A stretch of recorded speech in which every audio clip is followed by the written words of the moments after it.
Bismillahirrahmanirrahim and Assalamu alaikum. Welcome to Kids Planet with Urwa, where we think together, explore the universe, and most of all enjoy learning. हम science world के tell of the universe पे थे, and today we will be starting the last subtopic of Unit 1, which is Dark Night Sky Paradox Theory. Let's go. 1823 में एक German philosopher थे. His name was Heinrich Olbers. उन्होंने highlight किया एक mind blowing drawback about the idea of infinite static universe known as Olbers paradox or dark night sky paradox theory. उन्होंने describe किया कि जो darkness of the night sky है वो conflict करी है with the assumption of an infinite and eternal static universe. इस hypothetical case में जो यूनिवर्स है it is static and populate करिए by an infinite number of stars. So इसलिए होना चाहिए कि जो एनी लाइन ऑफ साइट है फ्रॉम द अर्थ वो लाजमी एंड होनी चाहिए at the surface of a star. तो फिर इसका कॉन्सिक्वेंस क्या होगा? इट विल बी कि जो नाइट स्काई है it would be completely illuminated and very very bright. ये जो बात है this it contradicts the observed darkness and non-uniformity of the night. Therefore, the darkness of the night sky it is one of the pieces of evidence for a dynamic universe.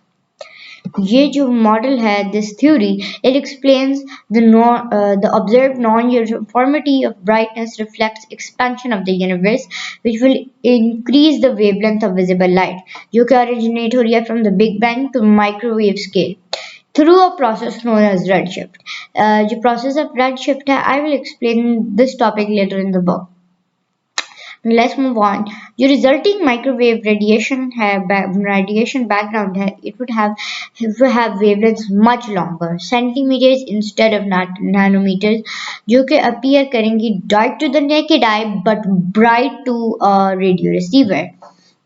जो Albert का counter argument था was that the light from distant stars would dim होगी by intervening matter absorption. However, अगर ये बात सही होती तो the intervening matter would eventually heat up until it glowed as brightly as the stars.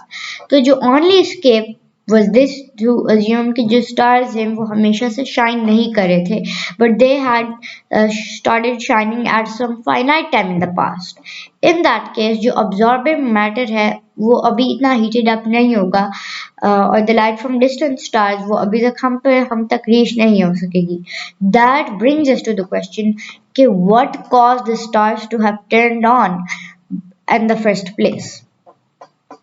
Now you see these are two illustrations. ये जो पहली है you see यहाँ पे बहुत illumination it is illuminated by stars.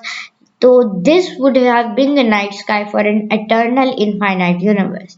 लेकिन जो actual view of the night sky it is this. You see it is dark and it has non-uniformity. So that's gonna be all for today. We have just finished unit 1 and we'll be starting unit 2. So that's all for today. Thank you.